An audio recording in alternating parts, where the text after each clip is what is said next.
Ouais, on va peut-être commencer, ouais. On va faire patienter tous les présents. Donc, Jonathan et moi, on est très heureux de vous voir aujourd'hui pour le lancement de l'outil qui permet de vérifier la conformité des devis, des demandes d'aide financière. Donc, aujourd'hui, c'est l'ALEC, l'ALEC de Grenoble et l'association AGDN, donc les France-Rénov de l'Isère, qui vous présentent le résultat d'un travail engagé depuis 2 ans à peu près pour développer un service à destination des professionnels de la rénovation. Donc, on avait identifié les artisans comme une cible à toucher dans le cadre de nos accompagnements, mais parce qu'ils étaient aussi des utilisateurs de la ligne téléphonique dédiée aux particuliers. Et donc, on a au départ nommé ce service service info-énergie pour les artisans. Et puis, au vu des demandes, avec des cibles qui diversifiaient, on a préféré le renommer service pour les professionnels de la rénovation, donc qui inclut les architectes et les bureaux d'études également. Donc, comme je vous le disais, on a un service mutualisé entre 2 structures qui font le même travail et qui couvrent donc tout le territoire de l'Isère. On a donc depuis 2 ans diversifié l'offre de services à destination des professionnels. On a commencé avec une permanence téléphonique. Et donc, on a des conseillers, on a 6 conseillers aujourd'hui disponibles toute la semaine pour répondre aux questions des professionnels en direct sur des questions d'aide financière principalement, mais aussi sur les qualifications. Et puis, en fait, on est soumis à tout un tas de questions un peu nouvelles chaque jour. Donc, on essaye de répondre au mieux à tous les utilisateurs de cette ligne. Antoine, excuse-moi, je te coupe. Apparemment, on ne t'entend pas très bien de l'autre côté. Alors, je vais rapprocher le micro. Désolé. Problème technique, j'espère que là, ça va mieux. Donc, je continue. Au-delà de cette permanence téléphonique, on a décidé donc de diversifier notre offre de service et donc on a mis en ligne tout un tas de ressources et on vous donnera bien sûr les liens vers le site internet pour vous montrer, mais on a des outils pour identifier les aides mobilisables, mais aussi des outils pour aider les professionnels à proposer des offres de qualité. On a tout un tas de documents officiels, tout un tas de sources et qu'on met à jour très régulièrement. Et donc, cet espace web, il est complété aujourd'hui, c'est le lancement de notre outil sur la vérification des devis. Et puis au-delà de ça, aussi, on essaye de multiplier les vecteurs de communication avec les professionnels. Et donc, on organise sur tout le territoire de l'Isère des réunions d'information pour que les conseillers France-Rénov puissent rencontrer les artisans. Passe tout un tas de choses lors de ces réunions, des informations officielles et puis aussi tous les échanges informels permettent de mieux communiquer entre nous et les professionnels qui interviennent sur notre cible initiale, donc les particuliers. On donne dans ces réunions, d'ailleurs, des informations sur les aides financières, mais aussi nationales, mais aussi locales. Et donc, je vais laisser la main à Jonathan pour entrer dans le vif du sujet, donc la présentation de cet outil. On va vous donner l'occasion de poser des questions, donc n'hésitez pas à utiliser le chat. Moi, je vais veiller aux questions qui arrivent en goutte. Et puis, on vous donnera aussi des temps pendant la présentation pour que vous puissiez vous poser vos questions. Merci Antoine. Alors, pour parler plus spécifiquement de l'outil de vérification des devis, qui fait partie d'un ensemble de palettes et d'une boîte à outils que nous souhaitons construire sur notre site internet et de partager auprès de nos cibles, on s'est rendu compte, un peu comme tout le monde, que le contexte des aides financières et de la rénovation énergétique ces dernières années s'est complexifié, notamment au niveau des aides. Ce qui fait que je pense qu'on a tous été confrontés par rapport à la complexité des devis, les multiples allers-retours qu'on a pu faire entre les artisans, les instructeurs des aides, parce qu'il manquait toujours une mention. En tant que conseiller énergie, on a été extrêmement confronté à ça. Étant en lien avec les artisans, eux aussi nous rapportaient une augmentation énorme du temps d'édition de devis sans forcément transformer les devis en chantier. Donc, ils se retrouvaient plus à faire des devis que de réellement leur métier. Et dans un contexte de massification, si déjà c'est compliqué, ça va devenir de plus en plus complexe. Donc, grosso modo, on s'est dit qu'il fallait se doter d'un outil. On ne pouvait pas fonctionner comme ça. Sans savoir réellement des listes exhaustives et claires de ce que les instructeurs des aides peuvent avoir. Avoir un outil suffisamment clair parce que MaPrimeRénov' ne veut pas voir les mêmes choses que les certificats d'économie d'énergie. Et si on rentre aussi un peu plus dans le détail, les instructeurs des aides locales ne veulent pas non plus regarder exactement les mêmes mentions. Donc on se retrouve en fait à devoir avoir passé un bac plus 6 en édition de devis pour pouvoir faire un devis conforme dès le premier coup. Donc, on a décidé de construire un outil, tout simplement, une sorte de checklist pour gagner du temps. En tant que conseiller, c'était la base pour éviter ces allers-retours entre les particuliers et les artisans, essayer d'avoir une forme de devis, une production de devis qui marche du premier coup, avec notre objectif forcément de maximiser les chances de réussir le parcours d'aide financière. Les cibles, comme Antoine le disait tout à l'heure, on les a renommées en transformant notre service EIE Artisan, Espace Info Énergie des artisans, en Espace Info Énergie des pros de la rénovation, avec ce parti pris d'assumer complètement l'ambiguïté et d'intégrer les conseillers énergie comme des professionnels de la rénovation en tant que tels. Voilà, donc c'est vrai que les cibles des pros de la réno est assez large. Ça touche à la fois les conseillers énergie, les personnes qui accompagnent des projets de rénovation, les entreprises de la réalisation, qui est quand même notre cœur de métier. Et puis derrière, il peut avoir également des retombées au niveau des particuliers, notamment au niveau de cet outil. Pour m'expliquer, l'outil, si vous avez eu l'occasion de regarder, il peut avoir différents usages. Le premier, comme je disais, c'est de gagner du temps en tant que conseiller énergie pour relire rapidement des devis et apporter des préconisations pour que des mentions soient rajoutées pour que ça puisse passer au niveau des aides. Donc, c'est guérir d'une certaine manière quand on reçoit un devis, quand il manque une mention qui peut bloquer au niveau de MaPrimeRénov', c'est de pouvoir éditer un rapport qui justement le précise pour le particulier, mais aussi pour l'artisan. Donc ça, c'était le très court terme. Mais comme on s'est doté d'un outil à court terme qui nous permet de gagner du temps, on s'est dit qu'on pouvait aussi l'utiliser en amont, prévenir plutôt que guérir, et d'accompagner les artisans à adopter des bonnes pratiques en édition de devis.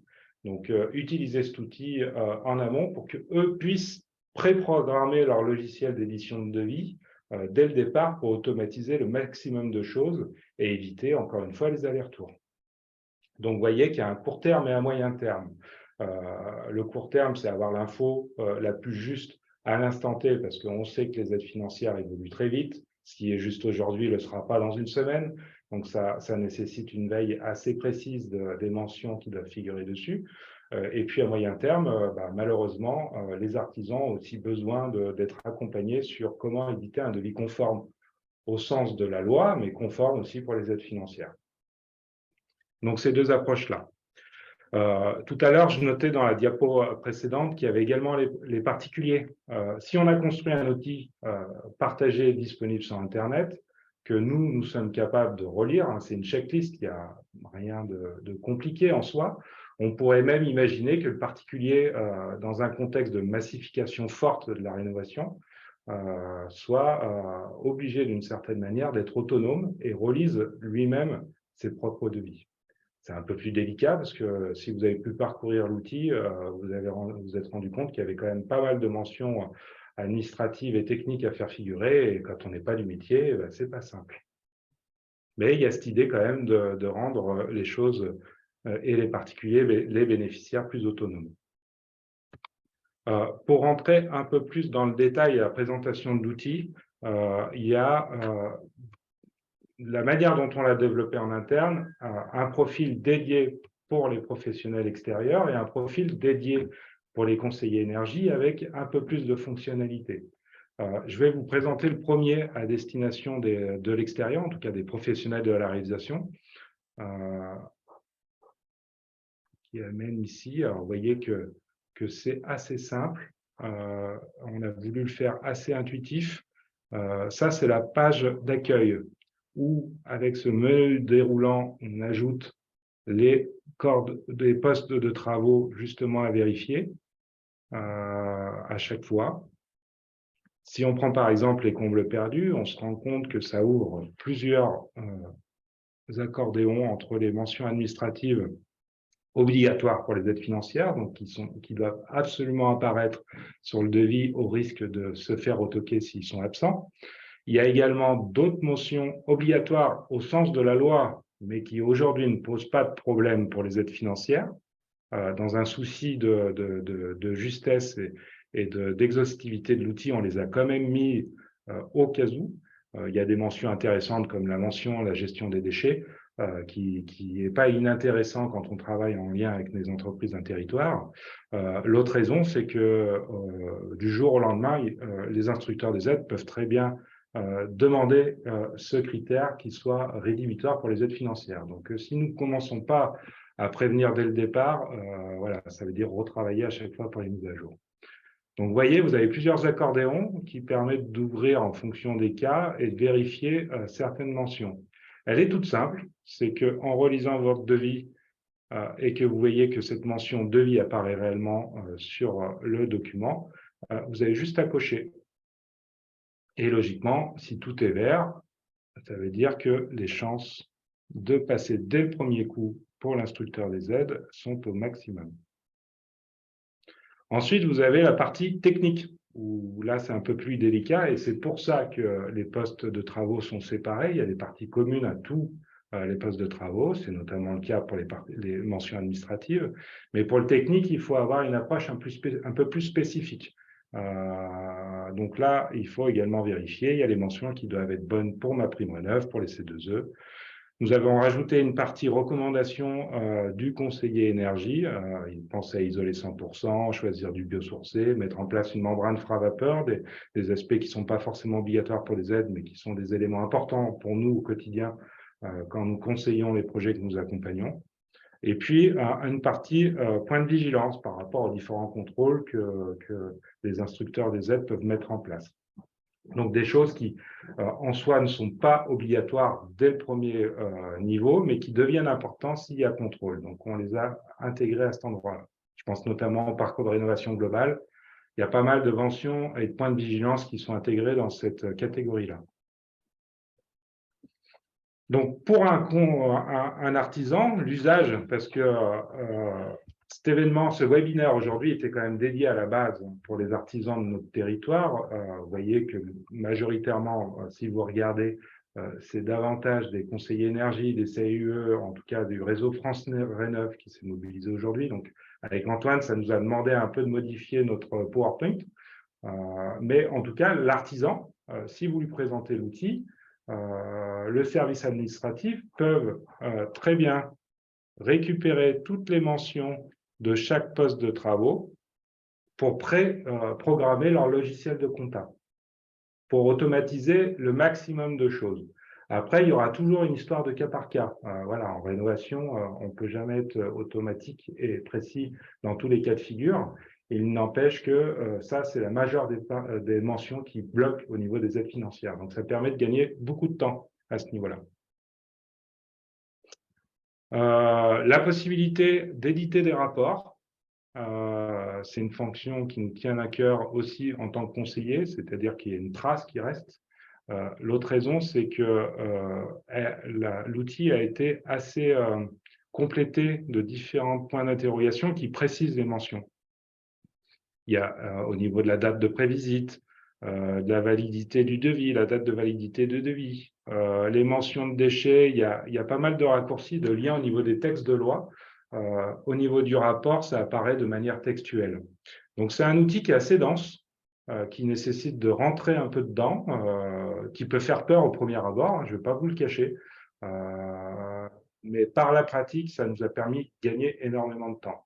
Voilà. Toute la clé aujourd'hui, si on veut toucher les artisans, c'est comment rendre cet outil accessible pour des personnes qui ne sont pas disponibles ou pas structurées avec un service administratif dédié.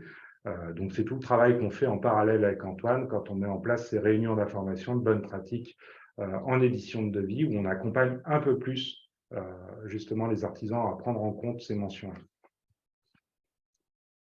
Si je reviens au PowerPoint, ça, je vous ai présenté l'outil qui était dédié pour les entreprises. Comme vous êtes quand même en majorité des conseillers ou des réseaux France Rénov', je vais pouvoir vous montrer le profil qui est dédié pour les conseillers, où là, pour le coup, il y a un peu plus de modules disponibles, de fonctionnalités. Déjà, cette première partie, c'est une partie qui est dédiée aux conseillers énergie parce que justement, c'est des informations qui vont permettre de générer le PDF, le rapport en PDF. Donc, c'est une partie que le conseiller peut remplir. Mais la plus-value, la plus grande plus-value de ce profil-là, c'est que vous avez la capacité de rajouter des commentaires sur chacune des lignes pour préciser ce qui ne manque pas. Vous avez la possibilité de, ce qu'on dit en interne, switcher des mentions si ça vous paraît pas rédhibitoire pour l'obtention des aides financières. Voilà, vous avez une utilisation un peu plus libre du message que vous voulez transmettre aux bénéficiaires, soit le particulier, soit l'artisan. Encore une fois, c'est exactement les mêmes mentions au niveau des précisions qu'il y a derrière, des choses qui apparaissent de l'autre côté. Donc, vous voyez qu'on a voulu faire un outil le plus exhaustif possible, le plus pratique et le plus lisible dans tous les sens du terme. Il y a un apprentissage à avoir. Quand on a commencé à travailler dessus avec Antoine, on était loin d'imaginer que c'était aussi compliqué de faire un devis. Il y a quand même pas mal de juridictions à respecter là-dessus, sans parler des aides financières derrière. Et mine de rien, ça a permis, nous, en interne, d'harmoniser nos pratiques en tant que conseillers et puis de gagner énormément de temps là-dessus. Depuis qu'on utilise ce rapport et qu'on les partage, on a une nette amélioration des pratiques de devis des partenaires avec qui nous travaillons au quotidien, les artisans. Les artisans progressent. Alors, c'est pas du jour au lendemain, mais ça a son effet dans la durée. Cet outil, on l'a voulu partageable, d'où ce webinaire de présentation. Il a été construit sous le principe de l'open source. On l'a juste protégé d'une licence Creative Commons pour essayer de contraindre son utilisation commerciale. Donc, ça veut dire que cet outil, vous pouvez le récupérer. Le code, il est disponible sur un hébergeur. On en parlera peut-être un peu plus précisément après parce qu'on n'a pas tout à fait fini les réglages à ce niveau-là. Parce que c'est pas notre cœur de métier, on a découvert un peu ça chemin faisant. On n'est pas informaticien avec Antoine, mais en tout cas, on voulait pas le garder dans notre coin, mais on voulait pas qu'il y ait une utilisation commerciale derrière, parce qu'on est on est quand même dans notre ADN, dans une mission de service public. Donc, partager les outils, ça nous permettra d'améliorer au maximum nos objectifs qui derrière, c'est la rénovation des maisons. Voilà. L'autre manière d'utiliser cet outil, il est en ligne sur notre site internet. Donc, vous pouvez très bien vous y référer là-dessus. Comme on est plus d'une centaine de conseillers sur le département, on est plusieurs à être en veille. On continue sur toutes les mentions à rajouter au jour le jour en fonction des évolutions réglementaires. Plus on sera nombreux à être en veille là-dessus, plus on sera sûr d'avoir un outil juste. Actuellement, c'est les deux manières de partager cet outil. On n'a pas volonté à intégrer créer une communauté, même si c'est des principes qu'on aimerait avoir. Je sais qu'on fait partie de la communauté Mixer qui est développée et coordonnée par Espul. Je sais qu'il y a une personne d'Espul qui est présente aujourd'hui. On a discuté justement de partager cet outil dans cette communauté et on essaiera également de le partager dans la communauté France Rénov'. Voilà pour une présentation rapide qu'on voulait le plus simple et le plus concret possible aujourd'hui. Je repasse la main à Antoine, qui va permettre de conclure un petit peu autour des autres activités du service pro de la Réno en Isère. Je voulais juste ajouter une petite précision.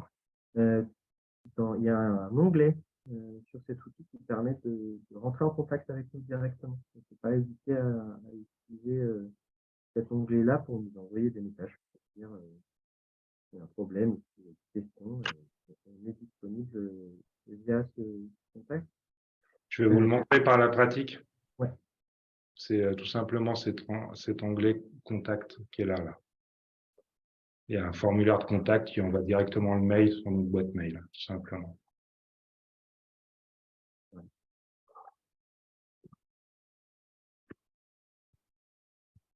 Et puis donc, cet outil s'inscrit dans un service qu'on développe. Donc, on avait anticipé avant le tard, en fait, de dédier une partie de nos actions, et donc notamment les permanences téléphoniques aux professionnels. On a été satisfait de voir qu'on avait du financement via le TAR, donc les actes C3, mobilisation des professionnels qui nous permettent d'être nombreux et de développer cette offre de service. Donc on a 6 conseillers dédiés à la permanence téléphonique et puis on a associé tous les autres conseillers du département dans la mise en œuvre des réunions d'information pour les professionnels.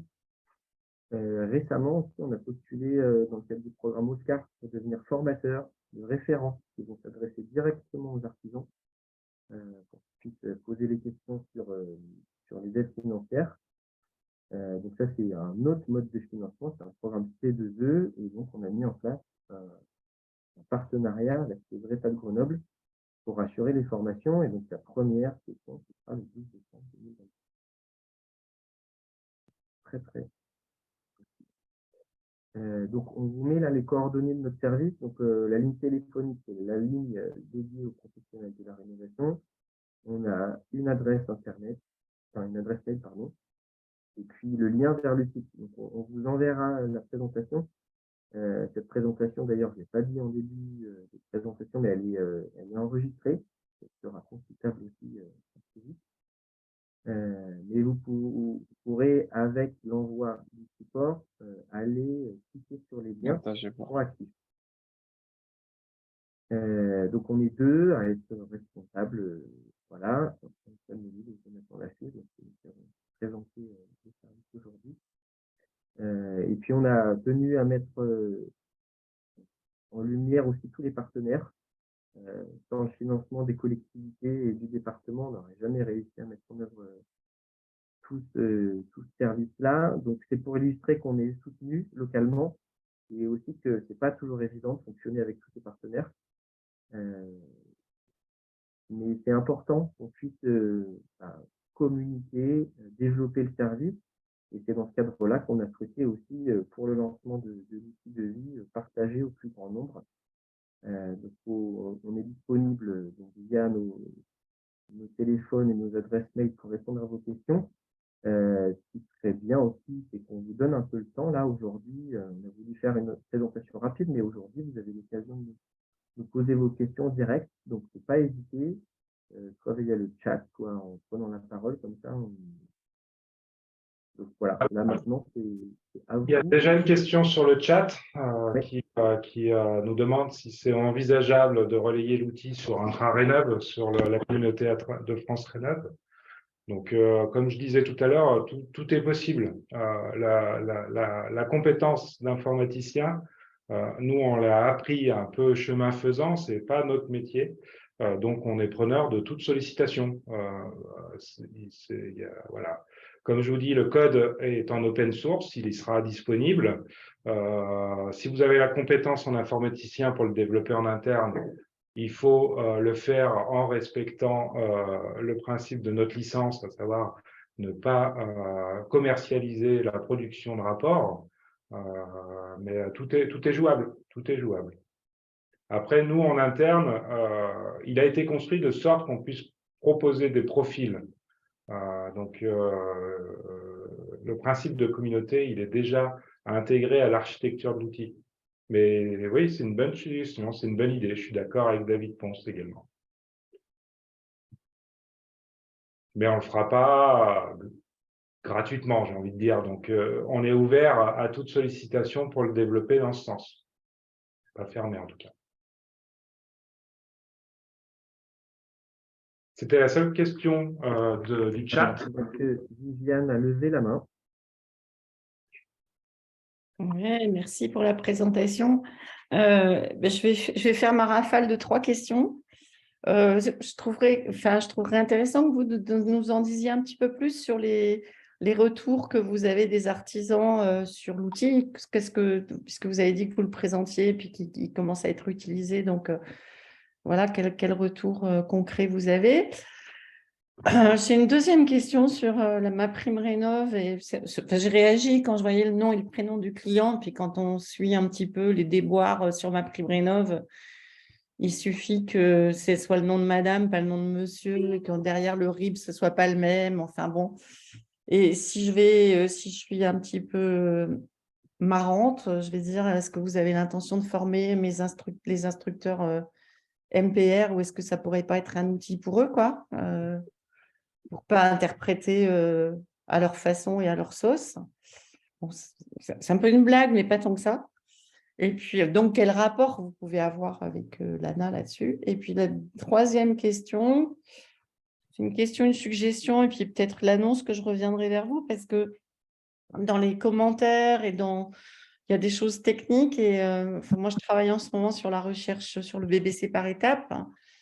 Et on avait un côté hier où on disait le diable est dans les détails et les détails sont sur le devis concernant des interfaces, des interactions, un certain nombre d'éléments. Enfin, on voit bien que l'outil, il a été basé sur la question des aides financières, mais il y a des choses sur les devis qui sont super importantes à prendre en compte en termes de détails techniques qui font toute la différence dans la comparaison des devis. Voilà.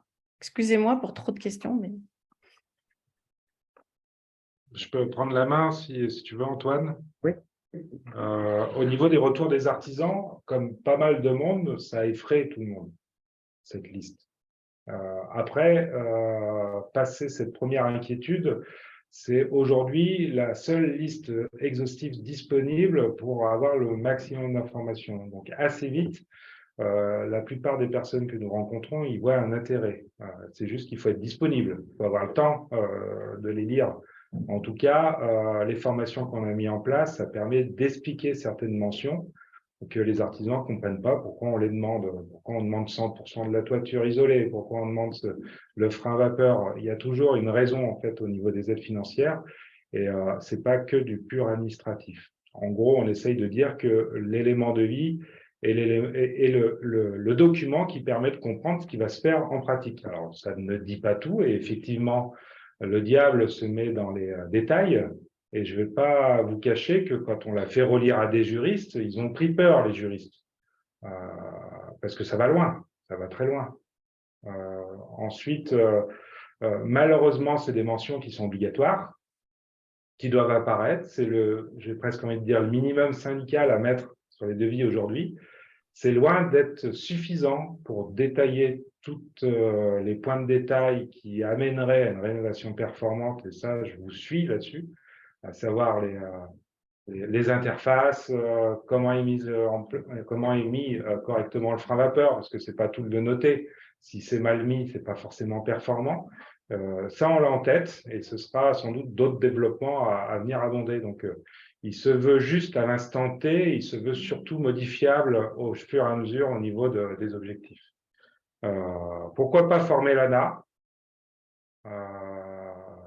Je ne suis pas convaincu non plus, hein, c'est pareil, de peur que ça devienne tout obligatoire.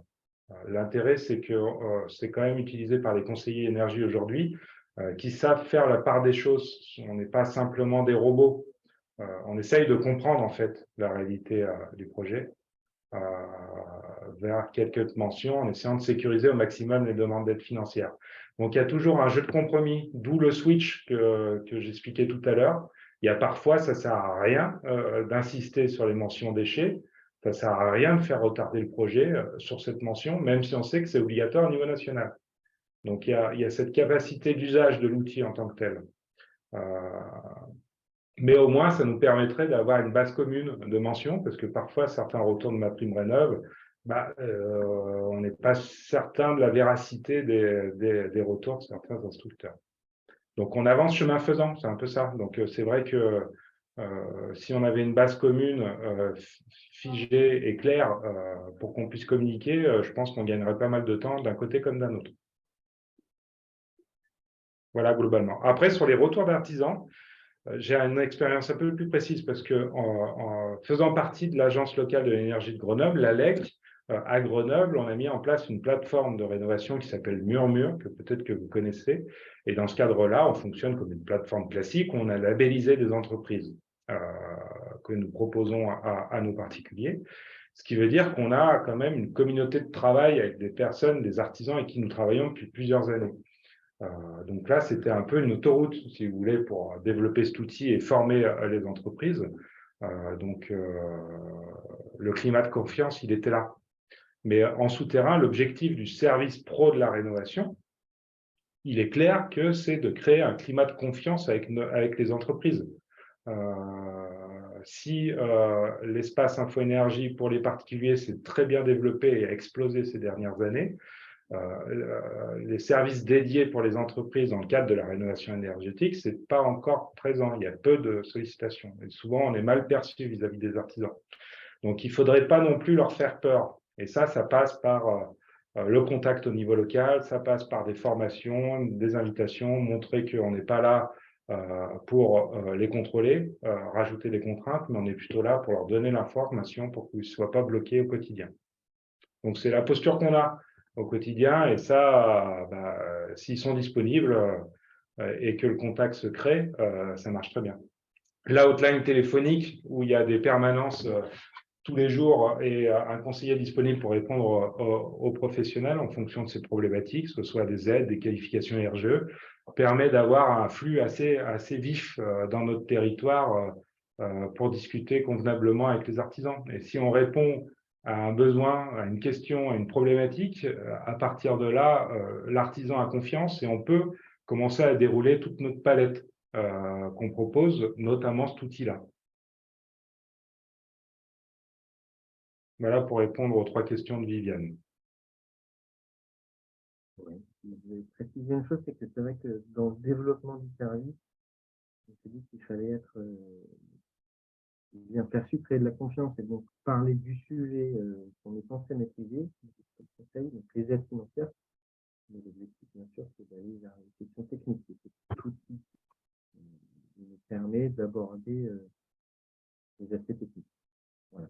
Et on souhaite aller plus loin, c'est poser des rénovations un peu plus performantes. Alors, on a une question sur la présentation. Apparemment, il y a des gens qui n'ont pas eu le bon lien.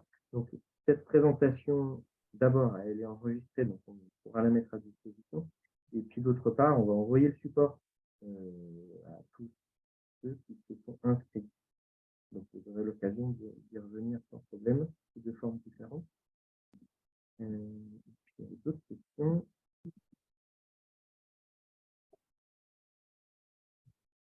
Il y a une question sur la mention de vie qui mériterait peut-être d'être précisée, mais c'est dans le cadre classique des maisons individuelles avec des demandes d'aide pour MaPrimeRénov' et les C2E, où là, s'il doit figurer sur le document devis de manière très explicite, ça veut dire que les bons de commande ne sont pas éligibles comme les propositions commerciales. Mais je ne suis pas sûr de répondre aux questions de Jean-Christophe.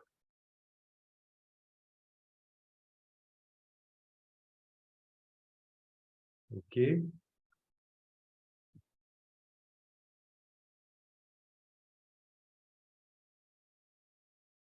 Après, on est bien conscient aussi, un commentaire sur les instructeurs ANA. On est bien conscient que parfois, c'est du côté instructeur que ça pêche. Donc, voilà, ça fait partie aussi des échanges qu'on peut avoir dans notre réseau pour exprimer le retour des artisans. Mais c'est vrai qu'on les a, ces retours.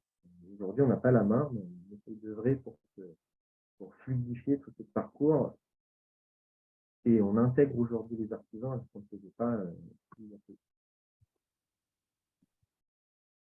Je reviens sur le constat d'Anne-Frédéric que je partage sur la difficulté de MaPrimeRénov' et de confronter à des réponses très aléatoires en fonction de l'instructeur qu'on peut avoir.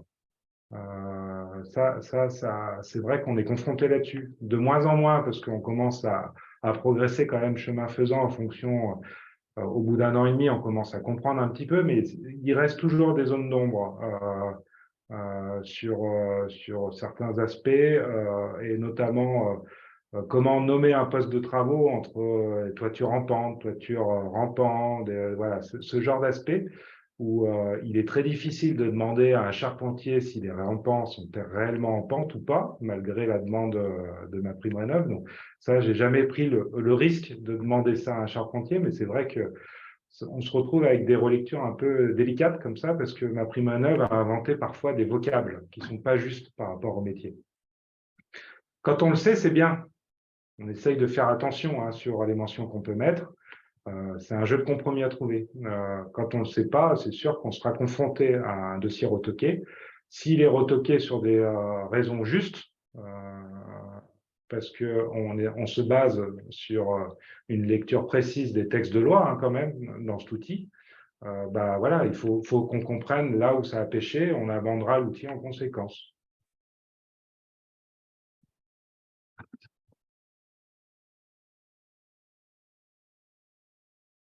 Et effectivement, la défiance des artisans, c'est un travail de longue haleine. Et la posture qu'on a, nous, c'est de répondre d'abord à une problématique au niveau de l'outline téléphonique, et ensuite on peut dérouler toute la palette, comme je disais tout à l'heure. On essaye de créer un lien qui va nous permettre de capitaliser le contact pour proposer un parcours plus durable. Et si on arrive à répondre à ce besoin actuel qui est « on n'a pas le temps, on perd trop de temps sur les devis », on arrivera difficilement à parler de la rénovation performante de l'autre côté. Traitons d'abord cette problématique dans l'actuel, qu'ils aient confiance en nous, et à partir de là, on pourra parler plus simplement de la question des interfaces, de la question de l'efficacité énergétique, de la performance au niveau de l'étanchéité à l'air. On arrivera à parler des choses qui sont au cœur de métier de base. Mais traitons d'abord la problématique de base des artisans qui, aujourd'hui, ils ont très peu de temps disponible et peu de moyens pour s'équiper en outils pérennes, quoi.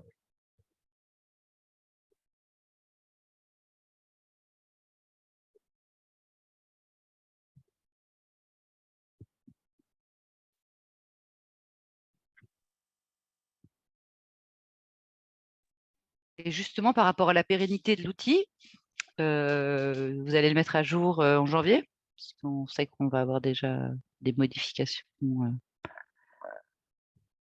Il y a une veille, oui, bien sûr. Une veille qu'on essaye d'être la plus au clair et au plus juste au jour le jour, mais il y a un temps de latence, c'est sûr. C'est comme je disais tout à l'heure, tout seul dans notre coin, c'est difficile d'être à jour et puis se souvenir de tout. Partager un outil à 50 conseillers, là, on devient beaucoup plus puissant en termes de veille. Le partager au niveau national, là, pour le coup, on est sûr, si les canaux sont efficaces, d'avoir un outil le plus à jour possible. Mais c'est vrai que la vague de mise à jour en janvier, on est mobilisé, on a prévu un temps là-dessus pour ne serait-ce que vérifier que les informations soient toujours justes. Parce que s'il y a une modif, elle ne sera pas forcément visible dès le premier coup d'œil. Ça, c'est sûr. C'est toute la clé, c'est le mettre à jour. Après, nous, au quotidien, on a un souci d'apporter une information juste et claire aux particuliers que nous rencontrons. On aime quand même donner des conseils dans le bon sens, pas des mauvais conseils. Donc, on est tous, et je pense que c'est partagé dans tous les réseaux France Rénov', à vouloir donner une information juste au moment où on la donne. Donc, il y a une veille perpétuelle là-dessus. Et l'outil permet de l'organiser, de la rendre la plus efficace possible. En tout cas, sur les aspects de vie, pas uniquement. Il n'y a pas tout dans les aides. Dans l'outil de vie, il n'y a pas tous les détails frein vapeur. Voilà. Il y a une vague de développement aussi qu'on veut mettre en place et y intégrer les aides locales. Là c'est un outil bêta qui est déjà très dense au niveau national pour NPR et les C2E. Mais si on commence à intégrer des aides locales qui changent en fonction de tous les territoires, hein, vous avez vu notre dernière page avec tous les partenaires, toutes les communautés de communes qui participent au financement de notre service, ils ont aussi, pour certains, développé des aides financières qui demandent une petite chose en plus, qui va au-delà de MaPrimeRénov'. Donc, avec Antoine, on va essayer de travailler à justement rendre ces choses intelligibles dans un outil. Est-ce qu'on arrivera à le rendre sur un même outil? Je ne suis pas sûr, mais il y a cet enjeu également. La veille, là, dernièrement, c'était sur le chauffe-eau solaire qui a eu des modifications. Ouais. Et donc, ça y est, c'est déjà en place. Il y a une partie de l'outil où c'est écrit Actu. Je ne l'ai pas montré tout à l'heure parce que c'est assez discret, mais c'est l'endroit justement où on informe les petites modifications majeures qu'on apporte au fil de l'eau. Je ne vais pas vous le cacher qu'on ne l'avait même pas sorti, qu'il y a déjà eu 4 ou 5 mises à jour officiellement. Donc, ça nécessite d'être assez dynamique là-dessus. Après, ça fait partie de notre métier. Voilà. Il faut le quantifier, il faut le préparer, il faut l'organiser. Mais au quotidien, c'est notre métier. L'idée, c'est juste de le regrouper sous une même interface. Voilà, au lieu de le cacher chacun dans nos ordinateurs ou dans nos petites fiches pratiques. C'est de partager une même source d'information. Oui, et de passer chacun du temps de développement alors que vous avez fait un super outil.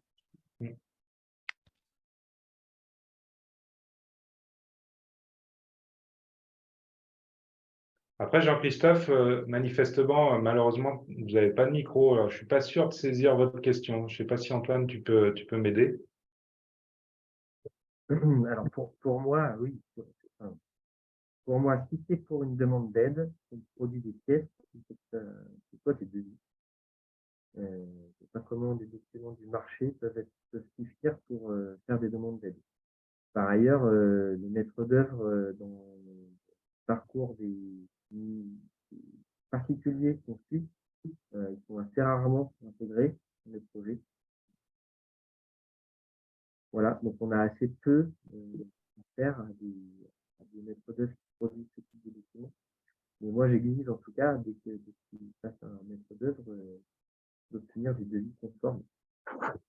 Et donc cet outil-là, il permet justement de prévenir en amont du projet que justement on a besoin de devis et de préciser quelles sont les informations à faire apparaître.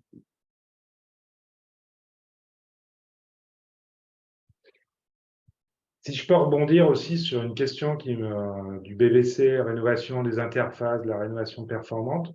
Nous, en interne aussi, ça a posé pas mal de questions, à savoir que est-ce que c'était notre boulot en tant que conseiller énergie de relire des devis pour la conformité des aides? Notre métier en interne a évolué ces dernières années.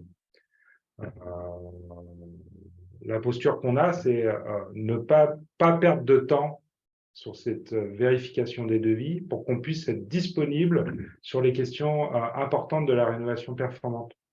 C'est s'équiper pour gagner du temps, pour continuer à être conseiller énergie et parler et donner du conseil. Et je partage effectivement, sauf si c'est de mon côté, normalement j'ai le micro jusque-là, mais c'est vrai qu'Antoine, on a un peu du mal à t'entendre. Et je sais quoi t'offrir à Noël.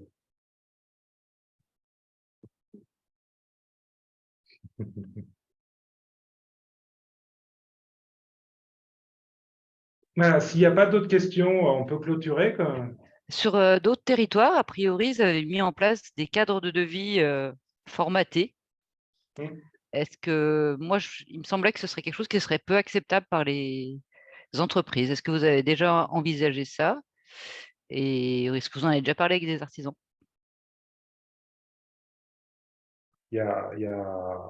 Dans notre territoire, c'était une problématique qui a été soulevée par les réseaux professionnels. La CAPEB, je sais qu'ils réfléchissent à ça. D'accord. Il y a un jeu de diplomatie à avoir avec les acteurs de l'écosystème. Et puis aussi, si on commence à vraiment rentrer sur des devis types, voire même construire des logiciels d'édition de devis adaptés aux aides financières. C'est pas tout à fait le même métier. Là, on construit vraiment une fonction support à destination des pros. Personnellement, je pense que c'est important d'y aller. Nos artisans, 80% des personnes impliquées dans les travaux de rénovation aujourd'hui sont des artisans seuls, des entreprises indépendantes, individuelles qui n'ont pas la capacité d'avoir un service administratif. C'est vrai qu'en l'état, l'outil, il est accessible pour des personnes qui sont disponibles, formées et qui ont un service administratif dédié.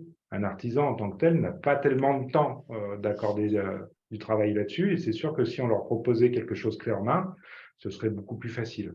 Ça, on pourrait le faire qu'en partenariat avec les partenaires de notre territoire, avec la CAPEB qui est plutôt mobilisée dans notre territoire.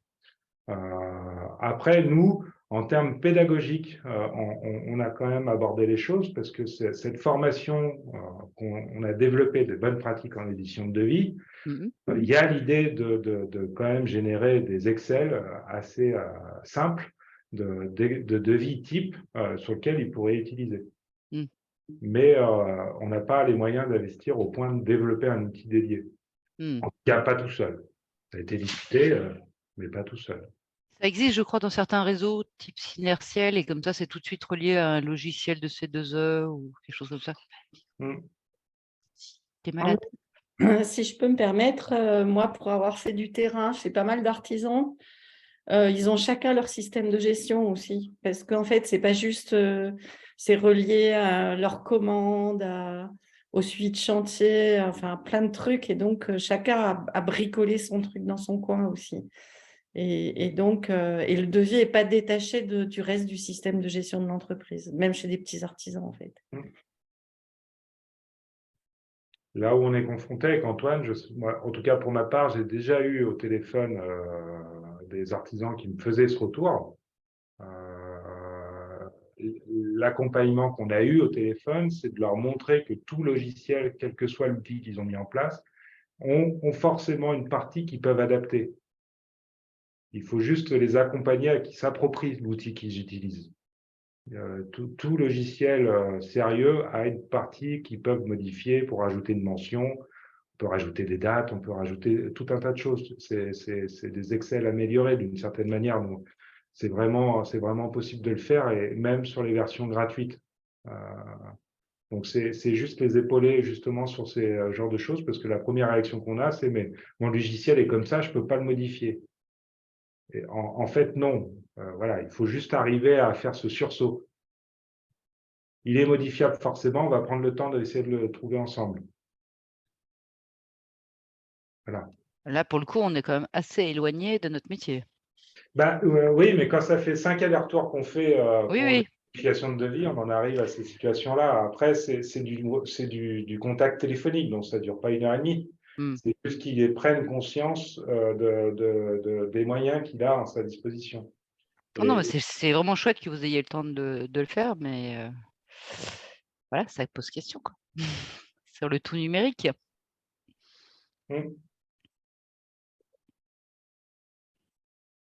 J'imagine que ces questions-là, elles sont partagées. Nous, ce n'était pas notre cœur de métier de faire des devis. Quand on est rentré dedans, notre objectif, ce n'est pas d'être parfait et expert sur les devis, non, c'est de gagner du temps. Voilà, encore une fois, c'est pour répondre aux besoins le plus aigus au quotidien, pour dégager du temps et capitaliser et créer des contacts qui vont un peu plus loin. Ok.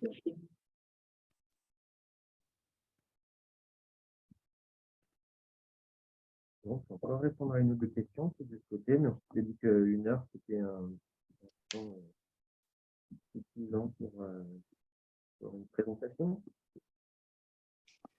Est-ce que tu peux remettre nos contacts Oui. disponibles si vous êtes parti? Si vous avez des questions, n'hésitez pas à nous contacter. Tout à l'heure, je disais que le code il serait disponible prochainement sur un hébergeur open source. On vous donnera plus d'informations. N'hésitez pas à nous contacter à ce sujet-là. Si vous avez besoin de précisions sur des aspects de la présentation de l'outil, n'hésitez pas à nous contacter également.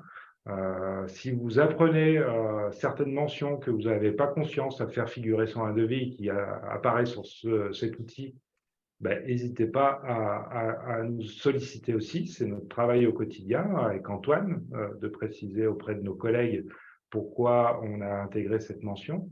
Il y a un temps d'apprentissage là-dessus et c'est dans la communication qu'on en arrivera à avoir une approche homogène et partagée. Donc voilà, c'est un au revoir pour plus de développement. Donc n'hésitez pas à nous solliciter pour continuer à discuter sur ces notions-là. Merci à tous. En tout cas, je te laisse, Antoine, conclure de ton côté. Oui, non mais voilà, on a utilisé cette infra-rénov parce que pour vous inviter, parce qu'on voulait tester aussi la puissance de l'outil, qui est un peu neuf qu'on découvre, mais qui est un bon moyen d'échange. Donc la possibilité de contacter en tout cas les structures qui sont engagées dans la modélisation des cours. Donc on va continuer à utiliser aussi ce média-là pour diffuser des informations. Donc, on reste disponible tout un chacun via email. Merci d'avoir participé à cette présentation et on espère à très vite pour répondre à vos questions et pour une diffusion plus large de l'outil. Merci beaucoup. Bonne journée. Au revoir.